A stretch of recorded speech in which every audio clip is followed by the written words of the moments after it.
பத்திரிகையாளர் உமாபதியும் ஜீவா டுடே அப்படிங்கிற சேனல் இடத்துல வந்து பார்த்தீங்கன்னா ஜீவா அவர்கள் 2 பேருமே வந்து இந்த விஷயத்தை குறித்து பேசுறப்ப அவங்களும் பல குற்றச்சாட்டுகளை வந்து வச்சிருந்தாங்க, பல வார்த்தைகளை வந்து பயன்படுத்தியிருந்தாங்க.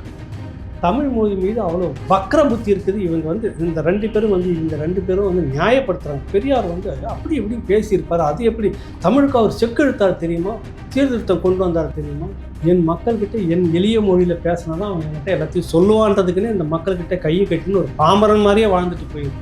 நாட்டில் இப்போ ஆந்திராவில் பெரியாரை பேசவே இல்லை, இந்த பக்கம் கொண்டு வந்தால் அடிச்சிருவோன்னே சொல்லியிருக்கிறாங்க. புரியுதுல உங்களுக்கு? என்ன படித்தாரு என்ன எழுதினாருந்தீங்க, அவர் எழுதுனதெல்லாம் காப்பி பேஸ்ட்னு நான் சொல்ல வரேன். இந்த அடிப்படை அறிவியல் நீங்கள் பெரியாரை பற்றி பெரியாரை நீங்கள் தான் கொச்சைப்படுத்துறீங்க. ஆனால் இப்போ நீங்களும் சரி, தமிழ் தேசியவாதம் சீமானும் சரி, எல்லாருமே இப்போ வந்து பார்ப்பனர்களை தூக்கி பிடிக்கிற மாதிரியான இல்லை இது இருக்குது, இன்னைக்கு நடக்கலைங்க. ஆதியிலிருந்து பெரியாரை உலகத்திலேயே அதிகமாக கொச்சைப்படுத்தி திமுகவினர் தான். கல்யாணம் பண்ணதை கேவலமாக பேசுனது. வயசான இந்த நேரத்தில் இந்த பொண்ணை வச்சுக்கிட்டு என்ன பண்ணுவாங்க, கேட்டதே இந்த கோஷத்துக்கு தான் கேட்டாங்க. இதெல்லாம் நம்ம பேசலாமா?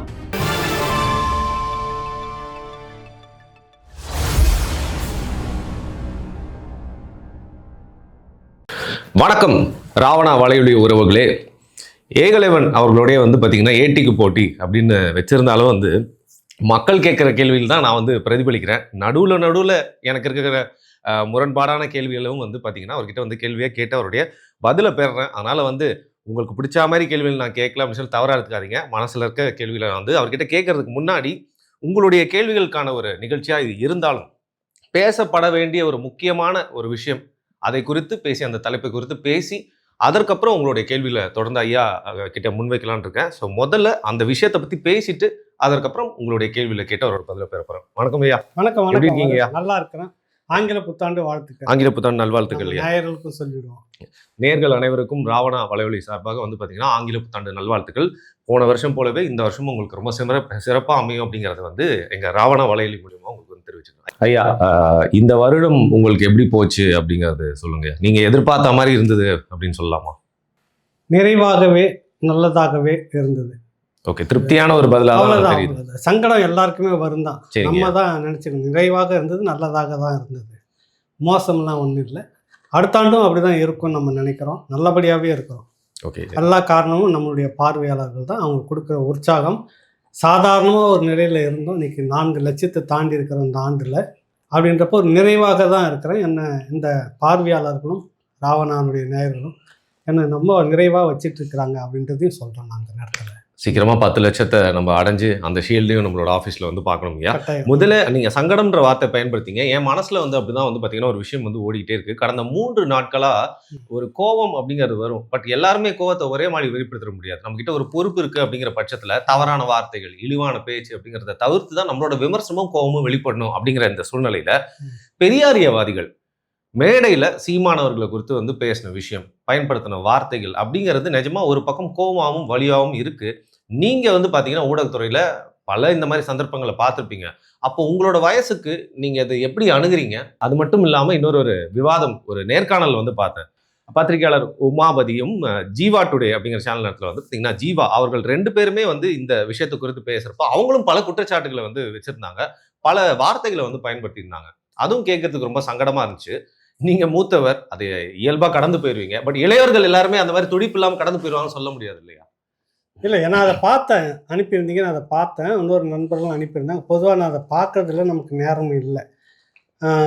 அதாவது அவங்களுக்கு அளவுக்கு மீறி அவர்கள் வந்து பதட்டப்பட்டிருக்கிறார்கள் அப்படின்றத தெரிஞ்சிக்க முடியுது. தொடக்கூடாதவர்களை தொட்டு விட்டார்களோ என்ன பண்ணுறது அப்படின்ற ஒரு ஆதங்கம் தெரியுறதா பார்க்குது. அதை ஒட்டி சீமானை வந்து தரம் தாழ்ந்த வார்த்தைகள், அது இப்போ அவர் உமாபதி எப்படின்னு தெரியாது உங்களுக்கு. அவர் தொடக்கத்திலேருந்து அது மாதிரி உணர்ச்சி வசப்பட்டு கூட பேசக்கூடிய தோழர் அவர், நான் கவனிக்கிறேன். 2 பேருமே நண்பர்கள் தான், பேசிகிட்டு இருக்கிற நண்பர்கள் தான். ஜீவா சகாப்தை வந்து குறிப்பாக நான் தமிழர்களுக்கானவர், இது தமிழர்களுக்கான ஊடகம் அப்படின்னு பேசுவார். தமிழர்களை பற்றி ஒன்று இருக்கிறது, திராவிடர்களுக்கு முட்டுக் கொடுக்கறது மட்டுமே தான் அவருடைய வேலையாக இருக்கும். அவருக்கு தெரிஞ்ச தோழர், நல்ல தோழர்கள் தான். ஏன் இப்படி நிலை தவறி போகிறாங்க அப்படின்றது எனக்கு தெரியல. பட் நம்ம வந்து அதுக்காக அவர்கள் அப்படிலாம் பேசுவோமா அப்படின்றதெல்லாம் இல்லை. பெரியாரை கொச்சைப்படுத்துகிறார்கள், கொச்சைப்படுத்தி விட்டார்கள்ன்றது தான் அவங்களுடைய மைய கருவாக இருக்குது. அதையே தான் நீங்களும் பேசிகிட்டு இருக்கிறீங்க, என்ன மாறிட்டீங்களா அப்படின்ற கேள்வி இருக்குது.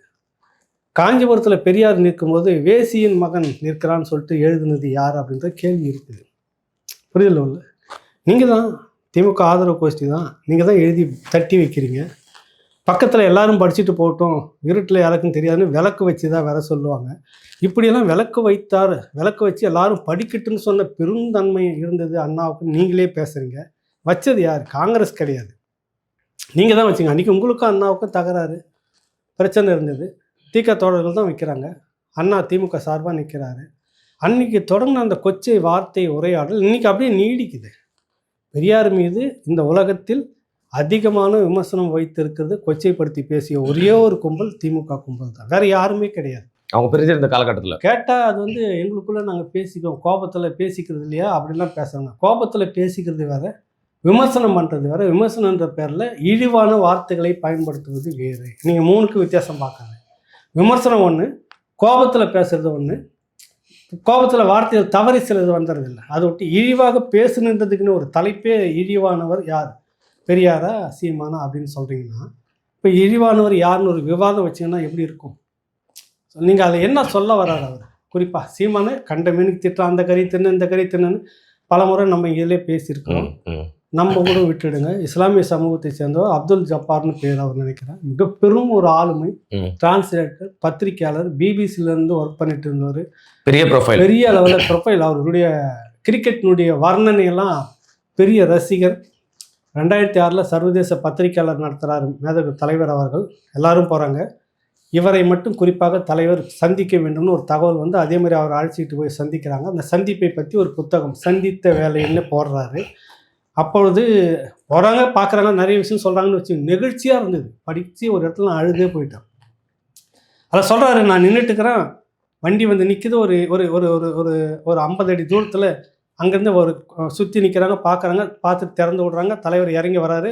என் உடம்பெல்லாம் அப்படியே புல்ல அரிக்குது. பார்க்குறேன், கட்டி பிடிக்கலாமான்னு தோன்ற இந்த நினைக்கிறதுல 20 அடியிலேருந்து சரசரன்னு வந்து என்னை அப்படியே கட்டி பிடிச்சி இறுக்கி அணைச்சி தழுவினாருன்றார் அவர் அதில் சொல்லும்போது. அப்புறம் உள்ளே போகிறோம், சமையல் அந்த இது அறை இருக்குது, இல்லை வரவேற்பு அறை, எல்லாம் உட்காந்து சாப்பிட்றதுன்னு. நடப்பன, ஊர்வன, நீந்துவன அத்தனையும் பறப்பது, ஊர்வது, எல்லாம் நீந்துவது அத்தனையும் அங்கே இருந்தது. புரியுதில்ல? சொல்கிறாரு, அதில் அத்தனையும் இருந்தது, உங்களுக்காக அலால் செய்யப்பட்டது அப்படின்னு சொல்கிறாரு. அது மட்டும் இல்லாமல் நான் விரும்பி சாப்பிடக்கூடியதை என் அருகில் இருந்து குறிப்பெடுத்து கொண்டிருந்தார்கள். அவர் எழுதுகிறார், எது காலியாகுது, எது நான் விரும்புகிறேனோ அதை திரும்ப கொண்டுட்டு வராங்க. விருந்தோம்பல்ன்றது அப்படி இருந்துதாங்க. அதை அவர் வந்து வெளியில் சொல்கிறாரு. உங்களுக்கு நடக்கலையா, அது வேற விஷயம். அவருக்கு நடந்திருக்கு, பேசுகிறாரு. ஒரு பெண் போராளி, முக்கியமான ஒரு கேடரில் இருந்தவங்க, 1 மணி நேரத்துக்கு மேலே அங்கே வந்த அந்த 3 நாட்களில் அவர் என்னென்னலாம் எப்படிலாம் எங்களுக்கு இருந்தார், எங்கே நேரம் இல்லாமல் சுற்றிக்கிட்டு இருந்தார், எப்படி இருந்தது, அவர் எப்படி உபசரிச்சாங்கிறது உள்பட பேசி போட்டிருக்காங்க. இதுக்கு மேலேயும் நீங்கள் வந்து அவரை கொச்சப்படுத்துறீங்க, அவமானப்படுத்துறீங்க, அவனை இவனன்னு சொல்கிறீங்கன்னாக்கா அது உங்களே நீங்களை அவமானப்படுத்திக்கிட்டா தான் அர்த்தம். நீங்கள் அதில் பேசின கான்செப்ட் என்ன சொல்ல வரீங்க? எல்லா இடத்துலையும் அவரை அவமானப்படுத்தணும், கொச்சப்படுத்தணும். அப்போ பதிலுக்கு அந்த தரப்பில் இருக்கக்கூடிய இளைய தரப்பு பிள்ளைகள் உங்களை அப்படி தானே பேசுவாங்கன்ற ஒரு நாகரிகம். சரி, உமாபதி பேட்டியாளர், பேட்டி கொடுக்குறவர் கோபத்தில் திட்டாரு, போகிற வார்த்தை. நீங்கள் ஒரு பத்திரிகையாளர், ஊடகத்தில் இருந்திருக்கீங்க, மெயின்ஸ்ட்ரீம் ஊடகத்தில் இருந்திருக்கீங்க. நீங்கள் அதை கட் பண்ணி அந்த வார்த்தைகள் இப்போ இங்கே கூட நிறைய பேர் வராங்க, இந்த ஆட்சி பண்ண கொடுறதுக்கு கண்டமேனி திட்டிட்டு போகிறாங்க, கெட்ட வார்த்தையில் பேசிட்டு போகிறாங்க. அதை நம்ம எடிட் பண்ணி தான் போடுறோம். அப்படியே தானே போடணும், அவங்க மனசில் இருக்கிறத பேசுகிறாங்க, அப்படி தானே போடணும். எனக்கு அதில் உடன்பாடு இல்லை. யார் ஒருத்தரையும் நீங்கள் வந்து கொச்சைப்படுத்தி பேசிட்டு விமர்சனன்ற பேரில் கொச்சைப்படுத்தி, விமர்சனம் பேர், கொச்சைப்படுத்தி பேசி, சரி, அது எங்கே அந்த ரெட் லைன் எங்கே இருக்கு? எதை அந்த மீறப்போ ஒரு எல்லை இருக்குது. அது அநாகரிகமான வார்த்தைகளை பயன்படுத்தும் போது அது ஊடகத்துக்கு வந்து எந்த ஒரு ஊடகவாதியும் ஏற்க மாட்டாங்க. யூடியூபர்கள் கூட ஒரு சமூக பொறுப்பு இருக்குது. நீங்கள் அந்த பேட்டி முழுக்க வந்து என்னன்றீங்க, இதே புலம்பலாக தான் இருக்குது. சீமான் இழிவானவன், அவன் அப்படி கேடு கட்டவன் அப்படின்ற வார்த்தைகள்லாம் வருது. அதை அனுமதிக்கிறாப்புல ஜீவ சகாப்தம். எப்படி? அப்புறம் உங்கள் பெரியாரை பேசிட்டா மட்டும் உங்களுக்கு கோபம் வந்துடுது? புரியல எனக்கு. உங்கள் பெரியாரை கூட வேணாம், அவர் இருந்தவரை நான் சொல்ல வர்றது என்னன்னா, சிலதை ஏற்க முடிகிறது. இருந்தவரை அவர் பேசி கொண்டிருந்தார், அவ்வளோதான். செயல்பாட்டில் ஒன்றும் இல்லை. அவர் பெயரை சொல்லி ஆட்சி நடத்துகிற நீங்கள், உங்கள் கூட்டம் மோசடியான கூட்டமாக இருக்குது, எதுவுமே நடக்கலைன்னு நான் சொல்ல வரேன். அதான் விமர்சனமாக உங்கள் மேலே வைக்கிற விஷயம். அவர் கொச்சைப்படுத்திட்டாரு, நீங்கள் ஒன்று எல்லாரையும் கொச்சைப்படுத்திக்கிட்டு இருக்கீங்களே. சொல்லுங்கள், எங்கேயாவது ஒரு இடத்துல கேட்ட கேள்விக்கு பதில் வந்திருக்கிறதா?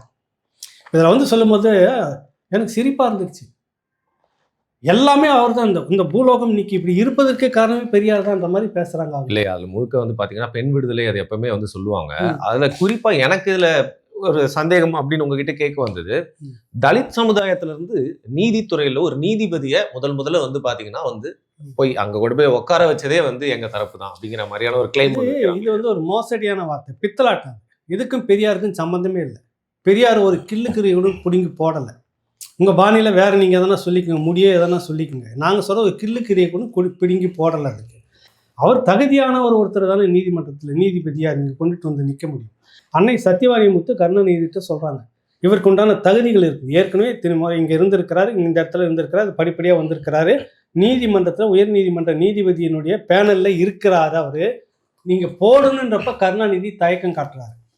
புரியுதில்ல? இது வந்து ஏற்கனவே பேசப்பட்டு நீங்க இந்த மாதிரி தான் உருட்டுனீங்க. எஸ்ஆர் பாரதி இப்படி உருட்டுனாரு. உருட்டுன உடனே அன்னைக்கு இந்திய குடியரசுக் கட்சியினுடைய மிக பெரும் மூத்த தலைவர் சேகு தமிழரசன் சட்டமன்றத்தில் 4 முறை தற்காலிக சபாநாயகராக இருந்து சபாநாயகர் தேர்வுக்கு முன்பாக நடக்கல, அது வரைக்கும் அந்த பொறுப்பில் இருந்தவர். மிகப்பெரிய ஸ்காலர்.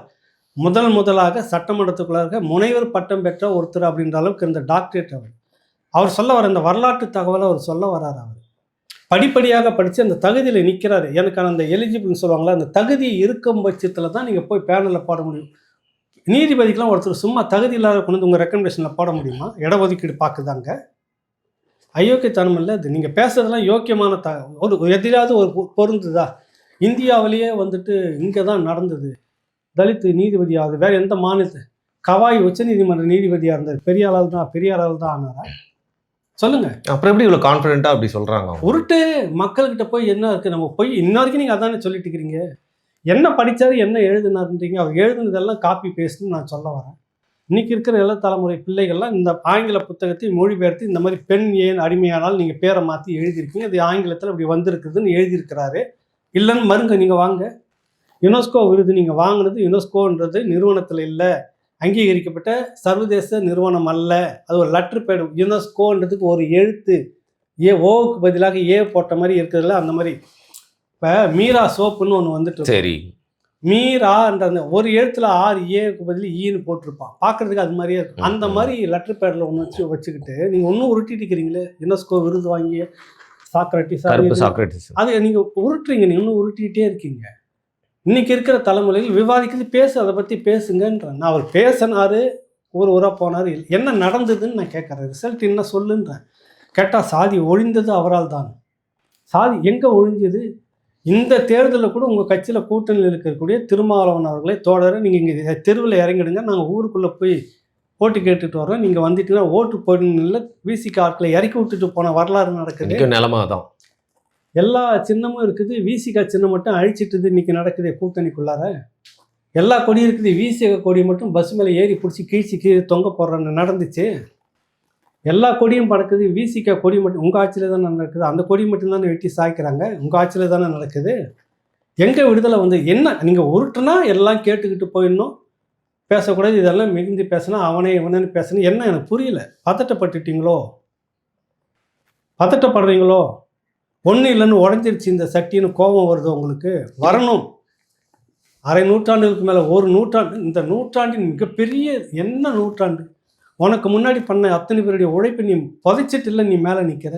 அயோத்திதாச பண்டிதரை விட, ரட்டமலை சீனிவாசரை விட இந்த மக்களுக்கு அதிகம் பாடுபட்டது, ஒடுக்கப்பட்ட மக்களுக்கு பாடுபட்ட ஒரு தலைவன் இருக்கிறான்னு சொல்லுங்க. ஏன் வரலாற்றை மறைச்சிங்க? நீங்கள் கேட்குறேன், கேள்வி சொல்லு. லட்சுமண ஐயர் என்கிற ஒரு பார்ப்பனர் கோபிச்செட்டிப்பாளையத்தில் இருக்கிறாரு. அவர் பேசிக்கிட்டு இல்லை, பெரியார மாதிரி பேசிக்கிட்டு இல்லை, செயல்பாட்டில் இருந்தார். தன்னுடைய 700-800 ஏக்கரை வந்து ஊருக்கு பொதுவாக கொடுத்தார். பள்ளிக்கூடம் கட்ட, பள்ளிக்கூடம் கிரவுண்டு, நீர்நிலை கட்டுறது, நீர்நிலையை தொட்டி கட்டுறது, அரசு அலுவலகம், பஸ் ஸ்டாண்டு கட்டுறது, இப்படியே கொடுத்துட்டு வராரு. ஒடுக்கப்பட்ட மக்களுக்கு வேணுமே ஒரு இடத்த ஒதுக்கி ஒரு நகரமாகவே அமைச்சு கொடுக்குறாரு ஃப்ரீயாக. பெரியார்கிட்ட சொத்து இல்லை, காசு இல்லை. எங்கேயாவது இந்த மாதிரி செய்திருக்கீங்களா? ஒரு ஒடுக்கப்பட்ட மக்களுக்குன்னு ஒரு பள்ளிக்கூடம் அமைக்கிறாரு. கிருஷ்ண ஐயர் பார்ப்பனர். நல்லா கவனிங்க. கோபம் வருது அந்த சமூகத்தின் மீது, நீங்கள் உங்கள் பொய்யின் மீது. அதில் படித்தவர் தான் கருப்பன் ஐஏஎஸ். பல உயர் அதிகாரிகள் ரொம்ப கீழ் நிலையில் இருக்கக்கூடிய விடுதி நான் நேரில் போய் பார்த்துட்டு வந்தேன். பிச்சை எடுத்து படிக்க வைக்கிறாங்க அந்த மாதிரி.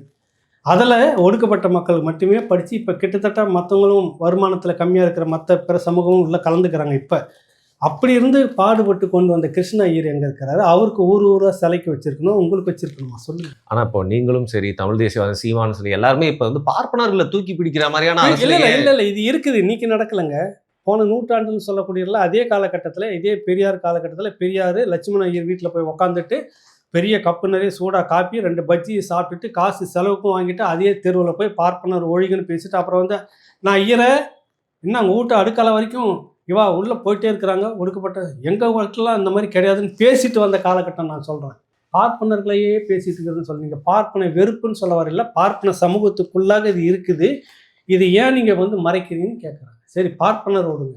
அயோத்திதாச பண்டிதர், ரட்டமலை சீனிவாசர் பிரிட்டிஷ் காலகட்டத்திலேயே இதற்கான எல்லா சட்டமும் போட்டு உத்தரவு வாங்கினது இருக்குது, புத்தகத்தில் இருக்குது. நீங்கள் என்ன இங்கே கீழ்ச்சி போட்டிங்களாங்க?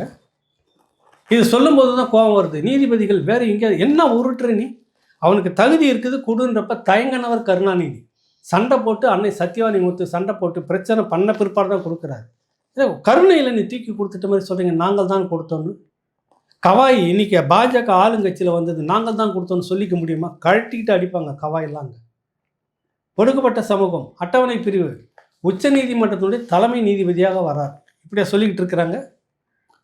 உங்களுக்கு இதே புத்தி, எங்களால் தான் பேண்ட்டை போட்டாங்க, எங்களால் தான் சட்டையை போட்டாங்க, எங்களால் தான் தண்ணி குடித்தாங்க, எங்களால் தான், இது எத்தனை காலத்துக்கு இதை சொல்லுவீங்க நீங்கள்? திராவிடம் வந்து ஒடுக்கப்பட்ட மக்களுடைய விடுதலையை மறித்தது, நாசமாக்கியது, அடிமை புத்தியில் வச்சுட்டு இருக்குது, உங்களை தாழ்த்தப்பட்டவன் சொல்லியே வச்சுக்கிட்டு இருக்குது. நீ அது கிடையாது, உனக்கான வரலாறு வேற அப்படின்னு சொல்லி நீங்கள் வகுப்பு எடுத்துருந்துருக்கணும். சரி, எந்த ஊரில் எந்த சேரி பகுதியில் தீக்காஸ்ட்டு போய் தீவிரமாக வேலை செஞ்சாங்க சொல்லுங்கள். கம்யூனிஸ்டுகள் களப்பணி செய்து உயிர்த்தியாகம் பண்ண வரலாறு நிறைய இருக்குது. கீழ்வேண்மணியில் பழியை தீர்த்தது யார்? தீக்காஸ்டா? கம்யூனிஸ்டுகளால் தான் இந்த மக்களுக்கெல்லாம் அப்படி நடந்திருக்குதுன்னு சொல்லிட்டு கம்யூனிஸ்ட்டை குறை சொன்னது தானே. கோபாலகிருஷ்ணன் நாயுடுக்கு ஆதரவால் பேசியிருக்கிறாரு. கேட்டால் அவர் அப்போ இப்படி சொன்னார், இப்போ இப்படி சொன்னார்னு ஒரு விளக்கத்தை எடுத்துக்கிட்டு வரீங்க. இன்ன வரைக்கும் நீங்கள் உறுதியாக மறுக்க முடியல உங்களை. பண்ணையாருக்கு ஆதரவாக இருந்தது தான் அவர். அங்கே இருக்கக்கூடிய மிக பெரும் தீக்காயிஸ்டாக இருக்கக்கூடிய ஏகேஜின்னு சொல்லுவாங்க. அதில் இருந்துட்டு இவர் வந்து பண்ணையாருக்கு ஆதரவாகத்தான் இவரும் இருக்கிறாரு அப்படின்னு வெளியேறி இடதுசாரிக்குள்ளே வந்து மிகப்பெரிய கட்டமைப்பு அவர் தான் பின்னாடி கீழ்வெண்மணி உள்ளிட்ட எல்லாத்துக்கும் போராடுற ஒடுக்கப்பட்ட மக்களுக்கான பெரிய கட்டமைப்பு வளர்த்து கொண்டுட்டு வராரு. இப்போ பெரியாரோட ஒரு சின்ன பங்கு கூட இந்த போராட்டம் என்ன இருந்தது? பேசினார், நான் இல்லைன்னு மறுக்கலை. என்ன இருந்தது? ஏன்னா பள்ளிக்கூடம் கட்டி கொடுத்துருக்கீங்களா ஒடுக்கப்பட்ட மக்களுக்காக? சொல்லுங்கள். இத்தனை 1000 கோடியில் நீங்கள் அரசு தரப்பில் குத்தக நிலத்தை எடுத்து நீங்கள் வந்து வச்சுருக்கீங்க பெரியார் மணியம்மை யூனிவர்சிட்டி, கரெக்டாக? உங்கள் கவர்மெண்ட்டு உங்கள் திராவிட மாடலில் இருக்கக்கூடிய அமைச்சர் பொன்முடி உயர்கல்வித்துறை அமைச்சர் இதில் இடஒதுக்கீடு கொண்டு வரணுன்றப்ப இந்த பத்திரிகையாளர் சகோதரர்கள் இதெல்லாம் பேசணும் இல்லை? இடஒதுக்கீடை மறுதளித்து தனியார் யூனிவர்சிட்டியில் இடஒதுக்கீடுலாம் முடியாது, சமூக நீதியை பின்பற்ற முடியாதுன்னு உச்சநீதிமன்றத்தை போய் தீர்ப்பு வாங்கினது ஆசிரியர் வீரமணி, தனியார் பல்கலைக்கழகத்தின் சார்பாக கூட்டமைப்பு. இந்த வேலையை யாராவது செய்வாங்களா? பெரியாரை படித்தவங்க, பெரியார் கொள்கையை பேசுவவங்க செய்வாங்களா? இப்போ தனியார் பல்கலைக்கழகத்தில் இடஒதுக்கீடுலாம் போயிடுச்சா இல்லையா? சரி, விட்டுடுங்க. உன்னுடைய பெரியார் மணியன்மை பல்கலைக்கழகத்தில் எத்தனை பேர், நீங்கள் தான் அதிலே திராவிடத்தில் ஒடுக்கப்பட்ட மக்களுக்கே செக் எடுக்கிற கோஷ்டின்னு சொல்கிறீங்கல்ல, எத்தனை பேராசிரியர்கள் துறை தலைவர்கள் ஒடுக்கப்பட்ட மக்கள் வச்சுருக்கீங்க? குறிப்பிட்ட சதவீதம் பட்டியலை வெளியிடுங்களேன். திராவிட முன்னேற்ற கழகத்தை சேர்ந்த எத்தனை பேர் கல்வி நிறுவனங்களை வச்சுருக்கீங்க? ஒடுக்கப்பட்ட சமூகத்தை சேர்ந்த கல்வி தகுதியானவர்கள் நான் சொல்கிறேன், ஓசியில் நீங்கள் கொடுக்க வேணாம், எத்தனை பேரை நீங்கள் துறை தலைவராக வச்சுருக்கீங்க? இதெல்லாம் ஜீவ சகாப்தம் சகோதரர் சொல்லுவாரா, பேசுவாரா? இதுக்கு பேர் தான் சொல்கிறது 420. நம்ம சொல்ல வர்றதுன்னா ஏமாற்று, மோசடி. 420 தப்பாக நினச்சிருவாங்க அவங்க. மோசடி பிரச்சாரம், மோசடி வார்த்தை, மோசடி பிரயோகம். இன்றைக்கி நீங்கள் மாற்றுங்களேன். பார்ப்பனர் தான் எல்லாம் செஞ்சால் கரெக்டு. அதிகாரம் உங்ககிட்ட இருக்குது, போலீஸ் ஃபோர்ஸ் உங்ககிட்ட இருக்குது, அரசாணை வெளியிடுற தகுதி உங்ககிட்ட இருக்குது, கோயிலில் எல்லாமே நாங்கள் இந்த மாதிரி வைக்கிறோன்னு சொல்லுவோம். கேரளாவில் தான் முதல்ல நடைமுறைப்படுத்துகிறாங்க அனைத்து அர்ச்சகர்களும். அதை பார்த்துட்டு நீங்கள் கொண்டு வரப்போ கருணாநிதி கொண்டு வந்தார். ஏற்கனவே அந்த பார்ப்பன கோஷ்டிகள்லாம் போய் அவரை சந்தித்து பேசுது, உடனே நீதிமன்றத்தில் வழக்கு அப்படியே சுத்த விடுறது. புரியுதில்ல? இது ஒரு டாக்டிக்ஸ், அரசியல்.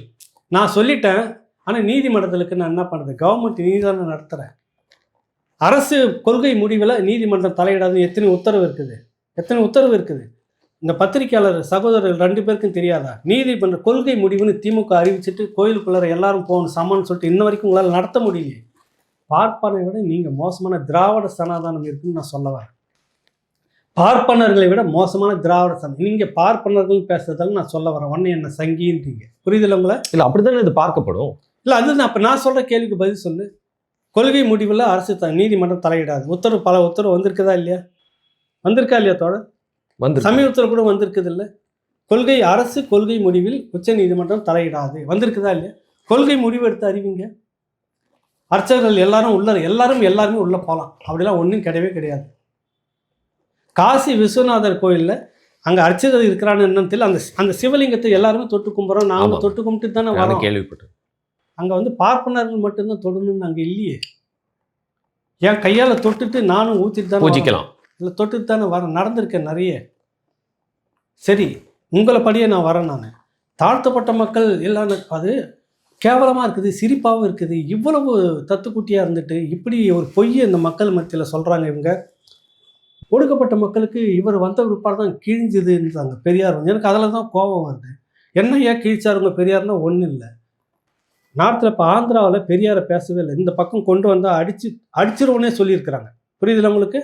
இந்த திராவிடம் ஆந்திராவில் இருக்கவங்க திராவிட நாடு இதெல்லாம் இங்கே வச்சுக்காத, ஓடிடுன்ட்டாங்க பெரியாரை. அந்த மண்ணில் முதலாக ஒரு அட்டவணை பிரிவை சேர்ந்த காங்கிரஸில் ஒருத்தர் முதலமைச்சராக வந்திருக்கிறார். அன்னைக்கு தொடங்கி இன்னைக்கு வரைக்கும் கிட்டத்தட்ட 7 மாநிலங்களில் அட்டவணை பிரிவு இவங்க சொல்லக்கூடிய தலித்கள் முதலமைச்சராக வந்து போயிட்டாங்க. அவன் பெரியார் குறுக்கு நெடுக்குமா உலவன மண், உழுந்து புரண்ட மண், இங்கே சுரங்கம் தோண்டி அங்கே எழுந்து வெளியே போன மண் பெரியார். ஏன் இங்கே ஒன்று நீங்கள் சாத்தியப்படுத்தாமல் இருக்கீங்க? ஏன்டா அவர் குடும்பத்துக்குள்ளேயே இருக்குதுன்னு கேள்வி கேட்கல நீங்கள்? அதெல்லாம் சனாதனம் ஒருத்தர் கூட கேட்கவே இல்லையா? அப்போ இந்த திராவிட சனாதனத்துக்கு என்ன பேர்? நீ ஒடுக்கப்பட்ட மக்கள் வேணாம், தாழ்த்தப்பட்ட மக்களுக்கு வேணாம், அவன் காலங்காலம் இப்படியே இருந்தால் இருந்துட்டு போட்டோம். ஏன் பிற்படுத்தப்பட்ட மிக பெரும் சாதி இருக்குல்ல, மேஜர் இருக்காங்கல்ல, நீ ஒரு மைனாரிட்டி பிரிவு ஒரு குடும்பமே வச்சுட்டு இருக்குது. இது அநீதின்னு நீங்கள் இன்ன வரைக்கும் பேசவே இல்லையே. இது அநீதியா இல்லையா சமூக நீதிக்கு? 3% பார்ப்பனர்கள் 90% வேலையை வச்சுட்டு இருக்கிறாங்க தானே சமூக நீதி வேணும்னு வந்தீங்க நீங்கள். அது இன்னைக்கு அப்படியே நிற்கிது. பிற்படுத்தப்பட்டவர்களுக்கும் மிகவும் பிற்படுத்தப்பட்டவர்களுக்கும் இன்னும் மேலே வரல அப்படின்னு இருக்குது. அதை பேசணுமா இல்லையா? இந்த முதலமைச்சர் பதவி ஒரு குடும்பத்துக்குள்ளே மட்டுமே தான் இருக்கணும், மைனாரிட்டி மட்டும் இருக்குமா, மற்றவங்களும் சேர்ந்து வரணும், அதுதான் பெரியாரிசம், அதுதான் சமூக நீதினு இன்ன வரைக்கும் நீங்கள் பேசவே ஏன் பேச மாட்டேங்கிறீங்க சாமி? புரியுதில்ல உங்களுக்கு? இவ்வளோ விஷயங்கள் இருக்குது. இடஒதுக்கீடு எடுத்தோடனே அதுவும் பெரியார் தான் கிழிச்சிட்டாரு நாளா. அவர் மட்டும் இல்லைன்னா என்ன? இந்த தம்பிங்க 2 பேரும் பேசுறது எனக்கு அப்படியே திடீர்னு ஆச்சு. எனக்கு என்ன கேட்டால் பெரியாரை படியுங்கள், புத்தகம் நிறைய இருக்குது, வாசியுங்கள் வேற சொல்கிறாங்க. நானும் அதை தான்ப்பா வாசித்தேன். வாசித்ததால் தான் 4 பேசிக்கிட்டே இருந்திருக்கிறார், ஒன்றும் செய்யலை. சரி, அவர் வயசுக்கு எதுவும் செய்யலை, அதிகாரம் அவர்கிட்ட இல்லை. இப்படி பேசிக்கிட்டு இருந்தால் ஒன்றும் பண்ண முடியாது, அதிகாரத்துக்குள்ளே போகணும், அதிகாரம் இருந்தால் தான் நம்மளால் செய்ய முடியும்னு அவரை விட்டுட்டு தானே நீங்கள் நடு ரோட்டில் விட்டுட்டு தானே வந்தீங்க. தம்பிகள்லாம் அண்ணா உள்பட அதிகாரத்தை கையில் எடுக்கணும் தானே 49 திமுக ஆரம்பிச்சிங்க. அதிகாரத்தை கையில் எடுத்துட்டீங்கல்ல, அப்புறம் ஏன் எதுவுமே செய்யலை? அவரே அதிகாரம் இல்லைப்பா பேசிக்கிட்டு இருந்தார். நான் அவரை குறை சொல்லலை, சரி, நிறைய பேசிக்கிட்டு இருந்தார். அதை சொல்லி நாங்கள் செய்திருக்கிறோன்னு ஒன்று காட்டு. அரசு நிர்வாகம் கட்டமைப்பு பணம் நிர்வாகம்னு இருக்கப்போ செய்கிறது வழக்கமாக வளர்கிற மாதிரி முடி வளர்றது தான் செய்யும். முடி வளர்ந்ததே எங்களெல்லாம் பேசக்கூடாது, அது நீங்கள் பேசக்கூடாது. நீ ஸ்பெசிஃபிக்காக சொட்ட தலையில் மருந்து தடவை நான் முடியை வள வச்சு நீ காட்டணும். புரியுதில்ல உங்களுக்கு? இவ்வளோ விவரத்தை ஒடுக்கப்பட்ட மக்கள் விஷயத்துலேயே நான் வைக்கிறேன். பெண் விடுதலையை பற்றி சொல்லவே வேணும். நீ வருவதற்கு முன்பாகவே பெண்கள் கல்லூரி வரை, பெருந்தலைவர் காமராஜர் காலகட்டத்தில் கல்லூரி வரை பெண்கள் வந்துட்டாங்க. அதுக்கு முன்னாடி வேலு நாச்சியார் போன்ற பெண்கள்லாம் பார்த்த தமிழ் சமூகம் தானே இது? சொல்லுங்க. வேலு நாச்சியாரை விடுங்க, சுதந்திர பழக்கம் இந்த காலகட்டத்தில் உங்களுக்கு முன்னாடி சாதி மறுப்பு திருமணம் டிவிஎஸ் ஐயங்காருடைய சகோதரி ஒரு ஒடுக்கப்பட்ட சமூகத்தை சேர்ந்தவரை கல்யாணம் பண்ணிட்டு நிர்வாகம் வச்சுட்டு இருந்தாங்க, பெரிய நிர்வாகத்தை வச்சுட்டு இருந்தாங்க. புரியுதில்ல உங்களுக்கு? என்ன கதை விட்றீங்க? நீங்கள் வந்த பிற்பாடு தான் சாதி மறுப்பு திருமணம், நீங்கள் வந்த பிற்பாடு தான் பெண் விடுதலை, விதவை திருமணம், நீங்கள் வந்த பிற்பாடு தான் பெண் விடுதலை. சுதந்திர போராட்டத்தில் எத்தனை பெண்கள் பங்கேற்றாங்க? அங்கெல்லாம் பெரியார் போய் வகுப்பு எடுத்தாரா? இருந்தாலும் மேடையில் ஒரு இஸ்லாமிய பெண்ணை ஏற்றி ஒரு சின்ன பொண்ணு அவங்களை ஏற்றி வந்து அப்ப நீங்க மரியாதை இல்லாம பேசுறதுங்கிறது அவங்களுக்கு கோவம் வரதானே? இல்லை, பெண் விடுதலையை பேசக்கூடிய நீங்கள் பெண்கள் பேசுவதை மறுக்கிறீங்களா ஏற்கிறீங்களா சொல்லுங்க? பெண்கள் விடுதலை பேசுறீங்கல்ல, அது நான் இஸ்லாமிய பெண்ணுன்னா எந்த பெண்ணா அந்த பேசுவாங்கல்ல, பெண்கள் மேடைக்கு வரணுமா வரக்கூடாதா? கண்டிப்பா வரும். கொச்சப்படுத்தி நீங்க முடக்கிறீங்களா சொல்லுங்க. இல்லையா, அங்கேயே ஒரு பார்ப்பன பெண்ணை அவரை கூட்டு பேச வைக்கிறாங்க, இஸ்லாமிய சிறுமியை வச்சு பேச வைக்கிறாங்க. இருக்கட்டும், வரட்டும். பெண்கள் விடுதலை எந்த பெண்ணா இருந்தா என்ன? இஸ்லாமிய பெண் பேசக்கூடாதா? இல்ல, மரியாதை இல்லாம பேசுறது என்ன மரியாதை இல்லாம? நீங்க இப்போ இத்தனை காலமே யாரை நீங்க மரியாதை வச்சிருக்கீங்க? இன்ன வரைக்கும் நீங்க பேசக்கூடிய மரியாதை யாரையாவது மரியாதையை நீங்க பேசியிருக்கீங்களா? நீங்க கொடுக்கறது தானே வெளியில வரும் உங்களுக்கு. சொல்லுங்க. மகா மட்டமாக தே அப்படின்னு போட்டு பேசுற வார்த்தைகள் படித்தவர்கள். அதை தான் கேட்க வந்தேன் நான். மனோஜ்ன்ற ஒருத்தர் வந்து பார்த்தீங்கன்னா நீங்கள் சொன்ன அந்த நான் என் சேனலில் சத்தியமாக அந்த அவங்க பேரை நான் உச்சரிக்கிறதே இல்லை, சத்தியமாக உச்சரிக்கிறது. நீ என்ன வேணாலும் என்ன கேவலம் வேணா கூட பேசு, உன்னை பேசவே மாட்டேன். ஒரே அடி உங்கள் தலைமையை தான் அடிப்பேன். புரியுதில்ல உங்களுக்கு? என்ன பேச்சு பேசுகிறீங்க? மக்கள்கிட்ட பேசுகிறீங்க, லட்சக்கணக்கான பேர் பார்ப்பாங்க அந்த வீடியோவை. எங்கே போனாங்க வாசிக்கு கம்யூனிஸ்ட் கட்சி தோழர், எங்கே போனாங்க அருள்மொழி தோழர்? மதிப்பு மிக்கவர்கள் நீங்களாம். ஒரு சமூகத்தில் இந்த மாதிரி பெண்கள் அரசியலுக்கு வராங்க, 1000 விமர்சனம் வேறையாக இருக்கட்டும், நீங்களாம் பேசக்கூடாதுன்னு ஒருத்தர் வந்து சொல்லலை. நீங்கள் கனிமொழியும் வாய்தவர்களே, கனிமொழி காணாமல் போயிட்டாங்க, காணாமல் போயிட்டாங்க அவங்க. நீங்களாம் இருந்து என்ன பயன் இந்த சமூகத்துக்கு சொல்லுங்கள். உங்கள் கட்சியில் பெண்கள் பாதிக்கப்பட்டால் மட்டும்தான் குரல் இருக்குன்னு வரலையா? நீதி எங்களுக்கு வரல, நீதி கிடைக்கல, ரோட்டுக்கு வரணும்னு வருவீங்களா? இவங்க அந்த நடிகை ரோகிணி எங்கே போயிட்டாங்க? எங்கே போனாங்க? எல்லாத்துக்கும் முன்னணியில் வருவீங்களா? பட்ட பரிவர்த்தனை. உங்களுக்கு சீமான் மீது வெறுப்பு இருந்தால் சீமானை திட்டு வந்தால் திட்டுங்க. தாயின் பேரில் யாரை சொல்ல வரீங்க? நீங்கள் யாரை சொல்கிறீங்க? தாய் தானே, ஒரு பெண்ணு தானே, அந்த வார்த்தையை நீங்கள் பிரயோகிக்கலாமா? இந்த அடிப்படை அறிவியலில் நீங்கள் பெரியாரை பற்றி பேசி, பெரியாரை நீங்கள் தான் கொச்சப்படுத்துறீங்க. ஆதியிலிருந்து பெரியாரை உலகத்திலேயே அதிகமாக கொச்சப்படுத்தி திமுகவினர் தான். கல்யாணம் பண்ணதை கேவலமாக பேசுனது. வயசான இந்த நேரத்தில் இந்த பொண்ணை வச்சுக்கிட்டு என்ன பண்ணுவாங்க கேட்டதே இந்த கோஷத்துக்கு தான் கேட்டாங்க. இதெல்லாம் நம்ம பேசலாமா? வாங்க எடுத்துக்குங்க. 67க்கு முன்னாடி 49க்கு பின்னாடி அந்த பேசின அந்த 2 தரப்பு பத்திரிக்கையும் எடுத்து வந்து வைங்க பொது வெளியில். ஏன் மறைச்சிட்டு உட்காந்துட்டு இருக்கிறீங்க? சொல்லுங்க. தமிழுக்கு செஞ்சது துரோகம். நீ எதுலையுமே இல்லையா? இந்த இனத்தோட ஒட்டவே இல்லையா? ஒட்டாத ஒரு நபரை கொண்டு வந்து ஊருக்கு ஊர் செலவைக்கிறப்ப தானே அந்த வெறுப்பு வருது. இதெல்லாம் கேட்கும்போது நீ விமர்சனத்தை எப்படி வைக்கிறீங்க? பிள்ளைங்கன்னு பேர் வைக்கிறீங்களே. பேசலாமா? அதை விமர்சனத்தை வைங்க. நான் கேட்குற கேள்வியை வாங்க பேசுங்க. 7 மாநிலத்தில் ஒடுக்கப்பட்ட அட்டவணை பிரிவு, தாழ்த்தப்பட்ட பிரிவு முதலமைச்சராக வந்து போன போது பெரியார் மண்ணில் ஏன் அது இன்று வரை சாத்தியமில்லை? நீங்கள் பேசுங்க, விவாதிங்க. யாருக்குமே கொடுக்க வேணாம். திருமாவளவன் கூட வேண்டியதில்லை. உன் கட்சியில் 6 ஆசா இருக்கிறார், வச்சுட்டு போய் ஒரு முறைன்ற. பெரியார் மண்ணு தானே. 6 ஆசா ரிசர்வ் தொகுதி பெரம்பலூர் இல்லைன்னு தெரிஞ்சோன்னு நீலகிரிக்கெல்லாம் கொண்டுட்டு போகிறீங்க. நீங்கள் பொது தொகுதியில் நில்லு. பார்ப்பனத்தின்னு சொன்னக்கூடிய செல்வி ஜெயலலிதா தலித் ஏழுமலையை பொது தொகுதியில் நிற்க வச்சு டெல்லிக்கு அனுப்புகிறாங்க. உங்களுக்கு அந்த அறிவு அந்த இது கூட இல்லை. இன்ன வரைக்கும் தலித்துன்னா அது ரிசர்வ் தொகுதியில் தான் நிற்கணும், தனி தொகுதியில் தான் நிற்கணும்னு வச்சுங்கிற பாரு. அப்போ புத்தி எங்கே சீழ் பிடிச்சி போயிருக்குது? நீங்கள் எப்படி பேசலாம் 2 பேரும் உட்காந்துக்கிட்டு? தனபால் அவர்களை சபாநாயகராக உட்கார வச்சாங்க. கூப்பிட்டு கேட்குறாங்க, என்னப்பா சாப்பாடு சரியில்லை போடலன்னொன்னு பயந்து பவ்யமாக, இல்லைம்மா நான் சாப்பாடு செய்துன்னு தான் இருக்கிறேன், என்கிட்ட யாரும் சாப்பிட மாட்டிருக்காங்கன்னு. அதை கேட்டுக்கிட்டு மனசில் வச்சுட்டு வீம்புக்குன்னே அவர் சபாநாயகர். இப்போ எல்லாமே நீங்கள் எழுந்து அவைத்தலைவருக்கு மரியாதை கொடுக்கணும் இல்லை? அந்த எண்ணம் நீங்கள் எப்போனா செய்திருக்கீங்களா? ஏன் உங்ககிட்ட ஒரு ஒடுக்கப்பட்ட சமூகத்தை சேர்ந்த ஒரு சபாநாயகரை ஏன் வர முடியல சொல்லுங்கள். கேட்டால் நாங்கள் இயேசு கிறிஸ்து பறக்கிறதுக்கு முன்னாடி ஒருத்தர் வச்சுருந்தோன்னு நீங்கள் சொல்கிறீங்களே, அசிங்கமாக இல்லை உங்களுக்கு? ஏன் சபாநாயகராக ஒருத்தர் இல்லை? கொழுத்த மந்திரி பதவி எல்லாம் உங்ககிட்டே இருக்குது, மைனாரிட்டி சமூகத்துக்கிட்டே இருக்குது, பெரும்பாரியான சமூகத்துக்கிட்டே இல்லை. ஏவா வேலுக்கிட்ட இருக்கிறத புரியும். ஒரு டைம் அட்டவணை பிரிவுகிட்ட கூட சரி வேணாம்பா, ஒரு எம்பிஎஸ்சி கிட்ட கூட அந்த பதவி எவ்வளோ பணம் கொடுக்கிற பதவி தெரியுமா உங்களுக்கு? கொடுத்தா என்ன ஆகும்? ஒரு பட்டியல் பிரிவை சேர்ந்தவர்கிட்ட செத்துருவோம். நாங்கள் செத்துருவோம். பெரியார் செத்துருவார், அண்ணா செத்துருவார், கருணாநிதி திரும்ப செத்துருவார், ஸ்டாலின் இறந்துருவார். புரியல? என்ன உங்களுக்கு உங்கள் கொள்கை என்ன? எனக்கு புரியல. எனக்கு இல்லை, நிஜமாக கட்சிக்குள்ளே என்ன ஆகும்னு சொல்லுங்க. பிரளயம் வந்துடும். எப்படி ஒடுக்கப்பட்டவங்களுக்கு இவ்வளோ பெரிய பதவியெல்லாம் கொடுக்கும்? அந்த அளவுக்கு சாதிய ரீதியாக பார்க்கக்கூடிய அதுதான் அந்த கட்சின்னு நான் சொல்ல வரேன். உங்களுக்கு கோபம் வருது. இந்த தம்பிகள் 2 பேரும் என்ன பேசுகிறாங்க? இந்த சகோதரர்கள் 2 பேரும், தம்பிகள் கூட சொல்ல வேணாம், கோச்சிக்குவாங்க. ஒரு என்ன பெரிய அப்பாட்டாக்கிறான்னு. இந்த சகோதரர்கள் என்ன நீங்கள் பேசுனீங்க? நீங்கள் என்ன பேசுனீங்க? நீங்கள் ஒன்று நீங்கள் சொல்லக்கூடிய வார்த்தைகள் வாங்க. பெண் விடுதலை ஒரே வார்த்தையை சொல்லிட்டோம், அது காப்பி பேஸ்ட். அது நீங்கள் உங்ககிட்ட ஒன்றுமே இல்லை. நீங்கள் பெண் விடுதலை அதுனா முஸ்லீம் பெண்ணு, பார்ப்பன பெண்ணு, இதில் என்ன இருக்குது? பெண்கள் அரசியலுக்கு வரட்டும், பேசிட்டும் பதில் சொல்லு. அம்மா நீ பேசுனது தப்பு, இது மோசடியாக இருக்கிற 420 நீங்கள் பேசுனது அயோக்கியத்தனம், இப்படிலாம் இருக்கிறது, நீங்கள் இப்படி மாற்றி பேசுன்னு சொல்லி அதை கீழ்ச்சி தொங்க விடுங்க அந்த பெண்களை. கரெக்டாக? அதான நாகரிகம். அதை விட்டுட்டு பெண்கள் எல்லாம் அரசியலுக்கு வரலாம்னு கொச்சப்படுத்தி பேசுகிறீங்க நீங்கள். அதே மாதிரி வீட்டில் இருக்க பெண்ணை குறித்தும் வந்து அவர் மனைவியை குறித்தும் பார்த்தீங்கன்னா ஒருத்தர் அசிங்கமாக வந்து பேசுகிறார். இல்லை, அதுதான் சொல்ல வரேன் நான். இதை தான் சொல்ல வரேன்ப்பா.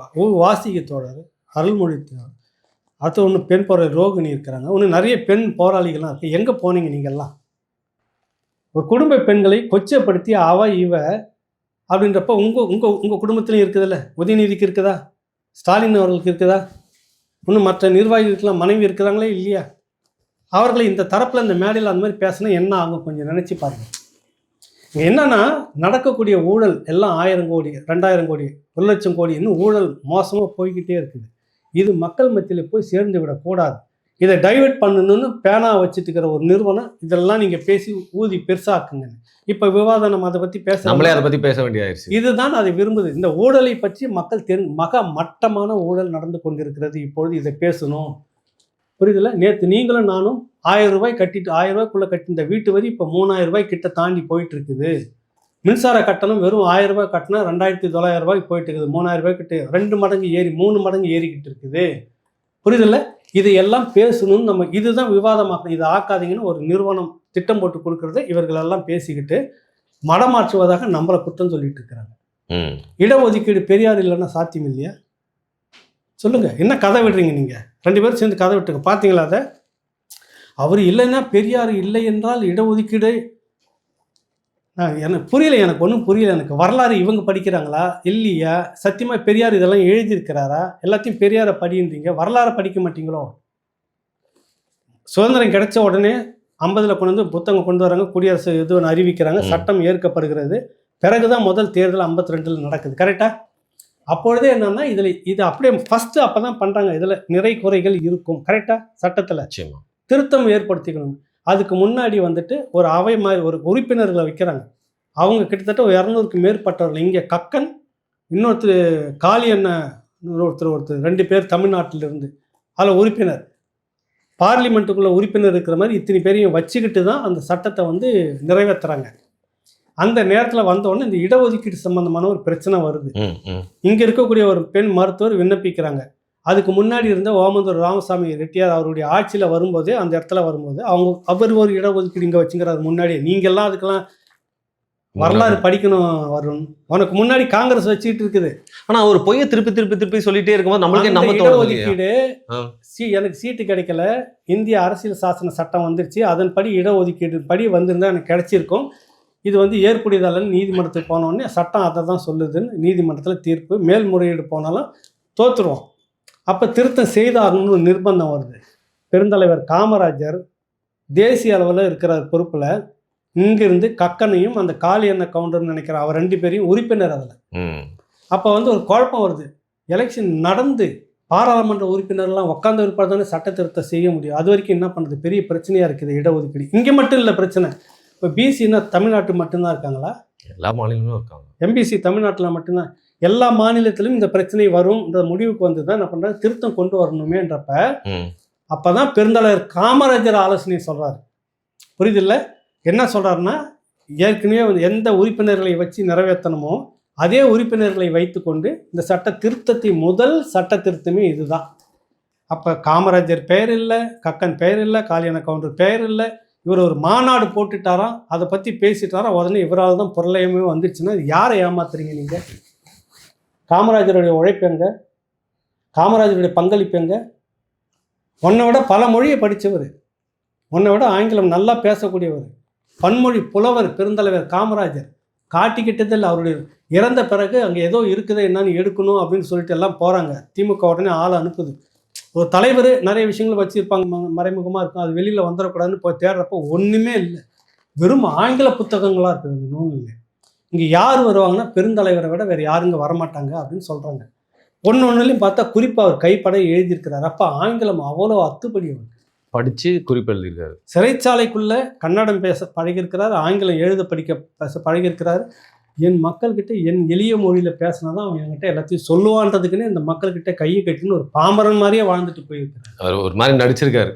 அவ்வளோ பெரிய அறிவுஜீவி இவர் வந்துட்டு சொல்கிறாரு, வந்து இவர் சொல்லித்தான் அவர் செய்தார், இவர் சொல்லித்தான். என்னடா என்னப்பா உருட்டிக்கிட்டு இருக்கிறீங்க நீங்கள்? பெருந்தலைவர் குறித்த ஒரு லேகிய வியாபாரி ஜேர்னலிஸ்ட்னு சொல்லிட்டு சுற்றிட்டு இருக்கவர் ரொம்ப கொச்சையாக தானே பேசினாரு சமீபத்தில். இல்லை, அதுதான் நான் சொல்ல வரேன்ற. என்ன வரலாறு நீங்கள் படிக்கணும், இல்லை படிச்சுட்டு உட்காந்து வா பேசுங்க, கோவப்படாதீங்க, வார்த்தைகளை அவனை என்னன்னு பண்ணாதீங்க, கெட்ட வார்த்தையை பேசாதீங்க, வாங்க உட்காந்து பேசுவோன்றேன்.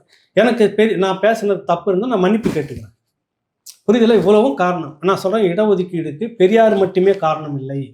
அதுக்கு பிறகு ஆணைமுத்து ஐயா பங்களிப்பு நிறைய இருக்குது தமிழருக்கு. புரியுதில்ல உங்களுக்கு? நிறைய பேருடைய பங்களிப்பு இருக்குது. இவர் வந்தார், இவர் மட்டும்தான் மலையை உருட்டிட்டு போனார், அதனால தான் இடஒதுக்கீடு தெரியுமானா, அது பிற்பாடு அதை 59% மாற்றினது யார்? எம்ஜிஆர். எம்ஜிஆர் பிறகு வந்து ஜெயலலிதா அது பண்ணி கொண்ட பிற்பாடு தான் என்ன சமூக நீதி காத்த வீராங்கனை பட்டம் கொடுத்தீங்க.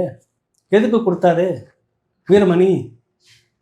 சொல்லுங்க. கருணாநிதி செய்யலைங்க. கருணாநிதி நிறைய செய்யவே இல்லை, திமுக நிறைய செய்யவே இல்லை. ஆனால் எல்லாத்துலையும் ஸ்டிக்கர் ஓட்டிக்கிட்டு இருக்கீங்க. ஸோ பார்ப்பன பெண்ணுக்கு வீரமணி தான் அவர் ஏன் கொடுத்தீங்க? எதுக்கு கொடுத்தீங்க? அந்த எண்ணத்துக்காக கொடுத்தீங்க எனக்கு சொல்ல. சரிங்க. இப்போ என்னன்னா நிறைய கேள்விகள் நேயர்கள் கேட்டது. ஆனால் இது முடிக்கிறதுக்கு முன்னாடி கடைசியாக ஒரு கேள்வி மட்டும் கேட்டுக்கிறேன். இந்த மாதிரி கொச்சையா பேசுறாங்க இந்த கட்சியை சார்ந்தவங்க, வீட்டில் அவங்களோட மனைவிகள்லாம் இருப்பாங்க இல்லையா, அவங்கெல்லாம் இந்த ஸ்பீச்சஸ்லாம் பார்க்கும்போது ஒரு பெண்ணா அவங்க இதை வந்து எப்படி முகம் சுளிக்காத அவங்களுக்கு, அவங்க இதெல்லாம் வந்து எப்படி பார்ப்பாங்கன்னு நீங்க நினைக்கிறீங்க? தெரியல. அது அவங்க முகம் சுளிக்கிறத பத்தி நம்ம கவலைப்பட போறது. ஏன்னா அவங்க காலங்காலமாகவே அப்படிதான் பேசிக்கிறாங்க. அவங்களுக்கு பழகிருச்சுங்கிறீங்க. அவங்களுக்கு பழகிடுச்சு. அவங்க பெரியாரை பேசாத வார்த்தைகள் கொஞ்சம் நெஞ்சம். அந்த வார்த்தைகளுக்கு மட்டும் உண்மையாக கொஞ்சம் ரோஷம் இருந்ததுன்னா மணியம்மை அன்றைக்கே வந்துட்டு இந்த வாழ்க்கையே வேணான்னு ஓடிட்டு இருக்கோம். அவ்வளோ கொச்சப்படுத்தி பேசுனது திமுக கோஷ்டிகள். ஒரு இடத்துல சொல்கிறாரு அந்த தம்பி ஜீவ சகாப்தன் சொல்கிறாரு, கோபத்தில் தமிழ் மொழியை பற்றி அதில் என்ன இருக்குதுன்னு பேசுறது, கோபத்தில் தானே பேசுறது, அதில் என்ன இருக்குது அப்படி சாக்கு போக்கு சொல்கிறாங்க. நான் என்னன்றேன், ஒரு முறை சொல்லலாம், 2 முறை சொல்லலாம்.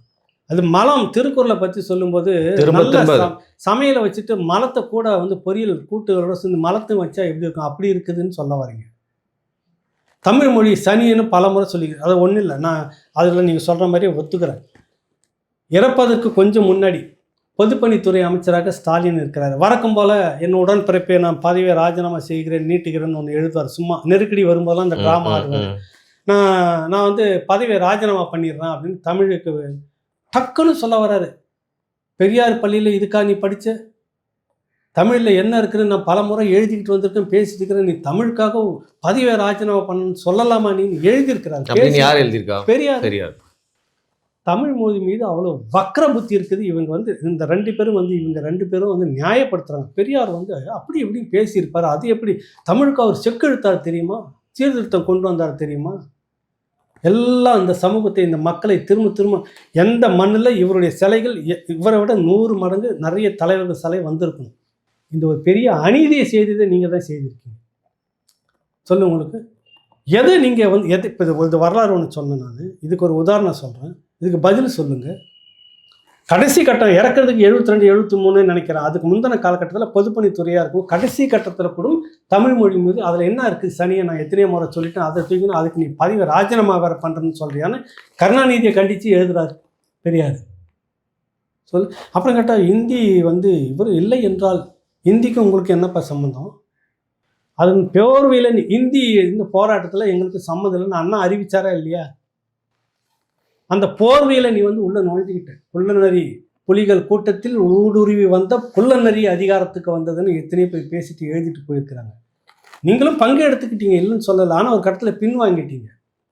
இந்தி அவர் இல்லைன்னா இந்தியா அடிச்சு நுழைச்சி வந்திருக்கணும் ஒரு பொய் அந்த 2 சகோதரர்களும் தமிழ் சினிமா முழுக்க ஐயோ கடவுளே, உலகமே அவரால் தான் இந்த மாதிரி பேசுறது எப்படி இருக்குது உங்களுக்கு? சினிமாவே விடலை. இந்தி அவர் இல்லைன்னாக்கா இன்னைக்கு எல்லாம் போயிருக்கணுமா? இந்தியை பற்றி நீங்கள் பேசுகிறீங்க, இந்தி எதிர்ப்பை பற்றி. சஞ்சீவி ரெட்டி இந்தியாவில் ஆதிக்க மொழியாக இந்தி இருக்க வேண்டுமா வேண்டாமான்னு ஒரு வாக்கெடுப்பு நடக்கிறது. அவர் தான் தலைவராக இருக்கிறார். அந்த கமிட்டிக்கு வாக்கு போடுகிறார்கள், வாக்கு எண்ணப்படுகிறது. இந்தி ஆட்சி மொழியாக வரணும் வரக்கூடாதுன்னு சரிசமமாக நிற்கிறது. நல்லா கவனிங்க. ஆட்சி மொழியாக வரக்கூடாதுன்றதுக்கும் அதே ஓட்டு, வரணுன்றதுக்கும் அதே ஓட்டு. இப்போ ஒரு ஓட்டு யார் பக்கம் விழுகிறதோ அதுதான் வெற்றி மொழியாகும். சஞ்சீவி ரெட்டி என்ன பண்ணுறாரு, ஆட்சி மொழியாக வரக்கூடாது இந்தின்னு ஓட்டு போடுறாரு. ஆந்திராவை சேர்ந்தவர். புரியுதில்ல உங்களுக்கு? ஓட்டு போட்டதால் அந்த ஆட்சி மொழியாக இந்தியாவில் இல்லாமல் போனது. அந்த சஞ்சீவி ரெட்டி ஜனாதிபதி தேர்தலுக்கு நிற்கிறார், ஆந்திராக்காரர். அதே ஆந்திராவை சேர்ந்த பார்ட்னர் வி கிரி, அவரும் போட்டியிடுகிறார். இந்த கருணாநிதி திமுக கும்பல் வி கிரியை ஆதரிக்கிறது. உங்கள் தந்தை பெரியார் சொல்கிறார், அட முட்டா பசங்களை, கண்ணீர் துளி பசங்களை 1000 இருந்தாலும் அவன் நம்மால்னா நான் பிராமின், மொழி அடிப்படையில் 2 பேருமே ஒன்று. நீ இவருக்கு ஓட்டு போடாதரா, அவன் மொழிக்காக இந்த மாதிரி பண்ணிட்டு வந்திருக்கிறவன், அதுவும் இல்லாமல் நான் பிராமின் சொன்ன பிற்பாடு கருணாநிதி சொல்கிற தந்தைக்கு எதோ வயசாகிடுச்சு, லூஸு புலம்பிட்டுக்கிறான் அந்த மனுஷன்றாரு. வேற ஒன்றும் இல்லை, அதான் அர்த்தம். அதானங்க அர்த்தம். நானா சொன்னேன், தந்தைக்கு ஏதோ வயசாயிடுச்சு, ஏதோ புலம்புகிறாருன்னு சொல்லிட்டு விவி கிரிக்கு ஓட்டு போட்டு பார்ப்பன ஆதரவு யார் எடுத்தது? பார்ப்பன ஆதரவு ராஜாஜி தலைமையில் ராஜாஜி காலை பிடிச்சிட்டு ராஜாஜி தோல் மேலே போயிட்டு கோட்டையில் உட்கார்ற எலெக்ஷனை யார் நடத்துனது? முதல் கூட்டணியை பார்ப்பனத்தோடு சேர்ந்த கூட்டணி. நீங்கள் வந்து பார்ப்பனை பற்றி எதிர்ப்பை பற்றி பேசுகிறீங்க, ஆரிய எதிர்ப்பு நீங்கள் பேசுகிறீங்க. காலம் முழுக்க பார்ப்பன ஆரியத்தினுடைய நான் பட்டியல் பெருசாக வச்சுக்கிறேன். அது பெரும் விவாதம், வாங்க பேசும், எடுத்து வச்சிருக்கிறேன். எங்கெங்கெல்லாம் திமுக பார்ப்பனியத்தை ஆதரித்தது, தமிழ்நாட்டில் பார்ப்பனர்கள் பாஜக வாட தெரியுமா? கொண்டு வந்தது யார்? ஹெச் ராஜாவை கோட்டைக்குள்ளே கொண்டு போனது யார்? நீங்கள் தானே.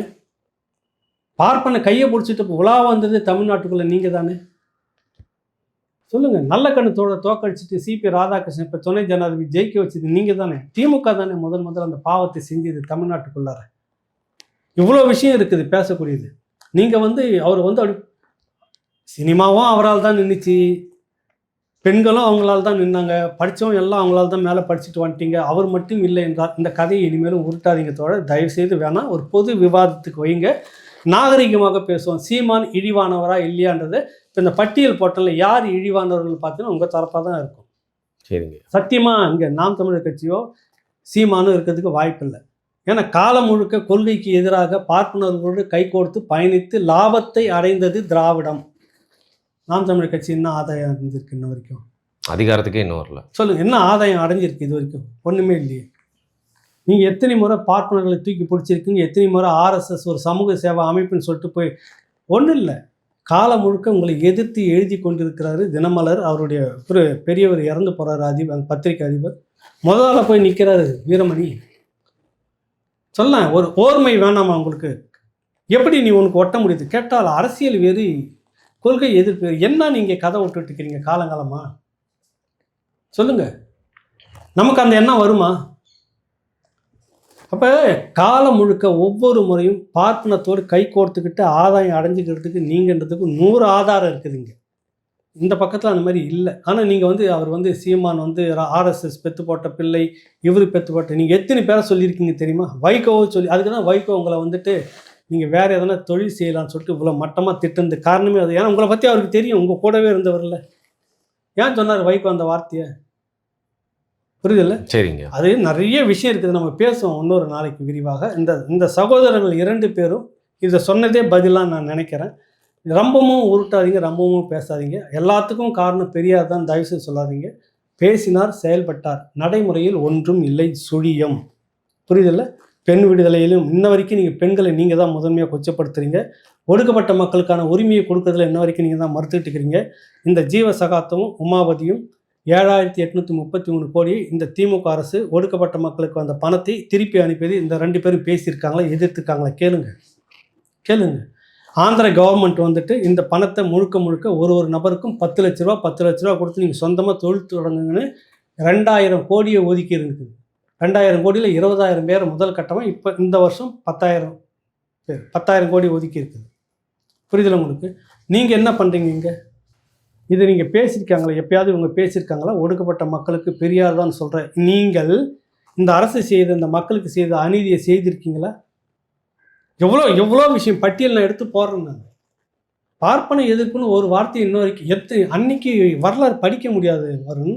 நீங்கள் சொல்கிறதெல்லாம் நம்பிக்கிட்டு இருந்தோம், தேடி படிக்க முடியாது. இன்றைக்கி ஜாதகத்தை மொத்தம் தோண்டி எடுக்கிறாங்க இப்போ இருக்கிற பிள்ளைகள். எடுத்து இப்படி உளுத்தி, இப்படி கீழே உளுத்தி இப்படி தூக்கி கீழே போடுறான். இதாண்டா அவங்க லட்சணன்றால இன்னுமா நீங்கள் இந்த கதையை சொல்லிட்டு இருக்கிறீங்க? புரியல? இந்த தான் உங்களுக்கு நான் பதிலாக வைக்கிறேன். என்னுடைய நிறுவனமான S health care solution multi speciality physiotherapy clinic, Shanthi colony, Anna Nagar, சென்னையில் 15 வருடங்களுக்கு மேலாக இயங்கி கொண்டு வருது. சென்னையில் பல பகுதியில் எங்களுடைய பிரான்ச்சஸ் இருக்குது. மேலும் இதை தொடர்பு கொள்வதற்கு 9600038046 அப்படிங்கிற எண்ணை தொடர்பு கொள்ளலாம்.